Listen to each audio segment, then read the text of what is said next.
एक बात मैं यहां स्पष्ट करना चाहता हूं। पिछले एपिसोड में मुझसे एक बात कह दी गई थी जिसके लिए मैं आप सभी से क्षमा चाहता हूं। महाभारत की मूल कथाक्रम में इस समय श्री कृष्ण का प्रत्यक्ष आगमन नहीं होता, इसलिए कृष्ण की ये लीला हम इस महाभारत की कथा में यहां नहीं सुनेंगे। श्री कृष्ण की संपूर्ण कथा और उनकी लीलाएं हम कृष्ण लीला नाम की अलग कथा श्रृंखला में श्रद्धा और विस्तार के साथ सुनेंगे। अब आइए हम पुनः लौटते हैं महाभारत की उसी कथा की ओर जहां से इस युग के महान संघर्ष की नींव धीरे धीरे रखी जाने लगी। वनवास का जीवन, राजमहलों से दूर, सुविधाओं से दूर, पर आत्मचिंतन के सबसे निकट। पांडु का हृदय अब भी अपराध बोध से भरा था। वो जान चुके थे अब वे कभी पिता नहीं बन सकते। एक दिन वन की शांति में पांडु ने कुंती से कहा, देवी, मेरे कर्मों ने मुझे इस अधिकार से वंचित कर दिया, पर वंश का दीप बुझना नहीं चाहिए। कुंती मौन रही। उनकी आंखों में संवेदना भी थी और संकल्प भी। तभी कुंती ने महर्षि दुर्वासा से प्राप्त उस दिव्य मंत्र का स्मरण किया। इस बार उन्होंने आह्वान किया पवन देव का। वन में एक अद्भुत कंपन हुआ। वायु की गति तेज हो उठी। पवन देव प्रकट हुए और बोले, देवी कुंती, तुम्हारे गर्भ से एक ऐसा पुत्र जन्म लेगा जो बल, साहस और धर्म का सजीव स्वरूप होगा। समय बीता और एक शुभ घड़ी में कुंती ने एक पुत्र को जन्म दिया। जन्म लेते ही उस शिशु की शक्ति असाधारण थी। कहते हैं जब वो शिशु मां की गोद से फिसलकर शिला पर गिरा तो शिला टूट गई, पर शिशु को एक खरोच भी नहीं आई। पांडु ये दृश्य देखकर निस्तब्ध रह गए। उन्होंने उस बालक को हृदय से लगाया और कहा, यह मेरा पुत्र नहीं, ये देवताओं का वरदान है। उस बालक का नाम रखा गया भीम, जो आगे चलकर हस्तिनापुर की शक्ति, पांडवों की ढाल और अधर्म संहारक बना। भीम का जन्म केवल एक बालक का जन्म नहीं था, ये युग के संतुलन की शुरुआत थी। वन में पांडु के आश्रम में नवजीवन ने अभी अभी आंखें खोली थी। भीम के जन्म से पवन की गर्जना अब भी आकाश में गूंज रही थी। उसी समय हस्तिनापुर में एक और प्रतीक्षा अपने अंत को पहुंची। गांधारी का गर्भ 1 वर्ष नहीं, 2 वर्ष नहीं, बल्कि 2 पूर्ण वर्षों तक स्थिर रहा। राजमहल में चिंता थी, प्रार्थनाएं थीं और भय भी। अंततः एक दिन गांधारी ने एक जीवित बालक नहीं बल्कि एक मांस पिंड को जन्म दिया। क्रोध, वेदना और निराशा में गांधारी ने उसे भूमि पर पटक दिया। तभी महर्षि वेदव्यास प्रकट हुए। उन्होंने कहा, यह अधैर्य वंश के लिए भारी पड़ेगा। व्यास जी ने उस मांसपिंड को 100 भागों में विभाजित कराया और एक अतिरिक्त अंश भी। उन्हें घरों में रखवाया गया, घी से सींचा गया, मंत्रों से संरक्षित किया गया। समय बीता और सबसे पहले जो बालक प्रकट हुआ वही था दुर्योधन। उसी क्षण आकाश में अशुभ संकेत हुए। पक्षी चीखे, पवन कांपा और व्यास जी ने कहा, यह बालक कौरव वंश का अग्रणी तो बनेगा, पर उसी वंश के पतन का कारण भी। जहां वन में धर्म और बल जन्म ले रहे थे, वहीं हस्तिनापुर में अहंकार ने पहला श्वास लिया।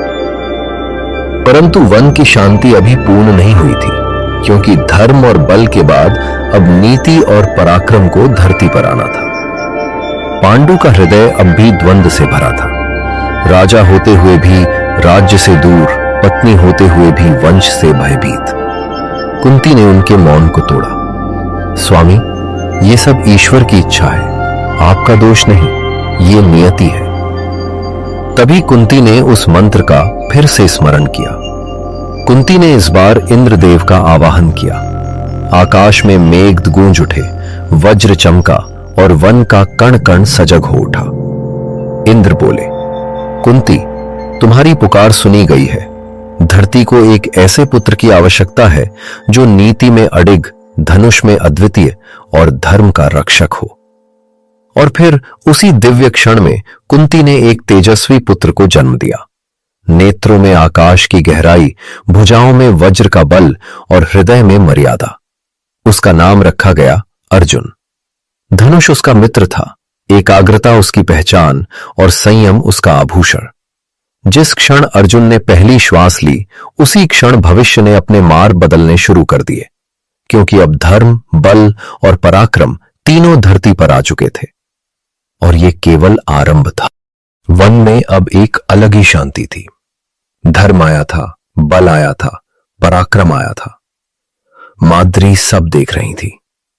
कुंती के पुत्र तेजस्वी, दिव्य और नियति द्वारा चुने गए।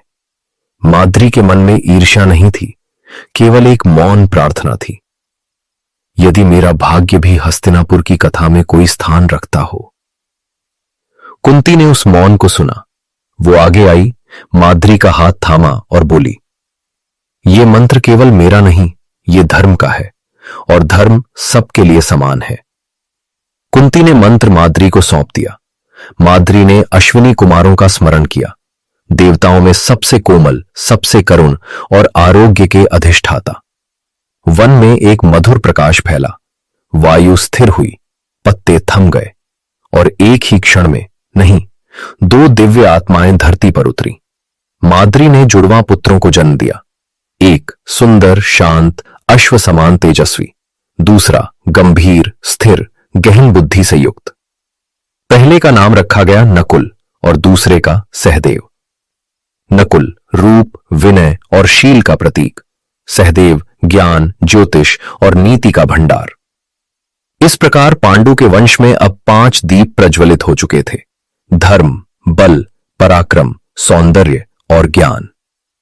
पर इसी समय हस्तिनापुर में एक और कथा साथ साथ आकार ले रही थी, जहां 100 पुत्रों के जन्म के साथ ईर्ष्या, अहंकार और अधिकार की भूख पल रही थी। गांधारी का वो गर्भ जो घरे में सुरक्षित था, अब समय मांग रहा था। एक एक करके घड़े टूटने लगे। न कोई वेद पाठ, न कोई उत्सव, केवल शिशुओं के रोने की ध्वनि। 1, 2, 10, 50 और फिर 100 पुत्र और एक पुत्री।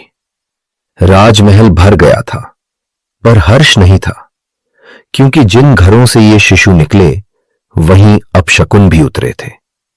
दुर्योधन सबसे पहले जन्मा, बालक नहीं, मानो अहंकार की देह।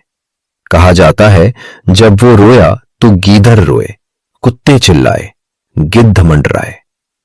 विदुर ने तुरंत चेताया, महाराज, ये बालक वंश के लिए भारी पड़ेगा। भीष्म मौन रहे। धृतराष्ट्र मौन नहीं हो सके। ये मेरा पुत्र है। और यहीं से भाग्य का पहला मोड़ स्थिर हो गया। वन में युधिष्ठिर धर्म सीख रहे थे, भीम पर्वतों से टकरा रहा था, अर्जुन धनुष की प्रत्यंचा साध रहा था, नकुल विनय में ढल रहा था, सहदेव तारों को पढ़ रहा था, और हस्तिनापुर में दुर्योधन अपने भाइयों का नेतृत्व सीख रहा था। बल नहीं, अधिकार से, प्रेम नहीं, भय से। इस एक गर्भ से 100 देह जन्मी, पर एक ही मन नहीं। किसी में ईर्ष्या ने जड़ पकड़ी तो किसी में निष्ठा ने। उन्हीं में से एक था दुशासन, जो दुर्योधन की छाया बन गया। और उधर वन में एक और नियति अपने निर्णय की प्रतीक्षा कर रही थी।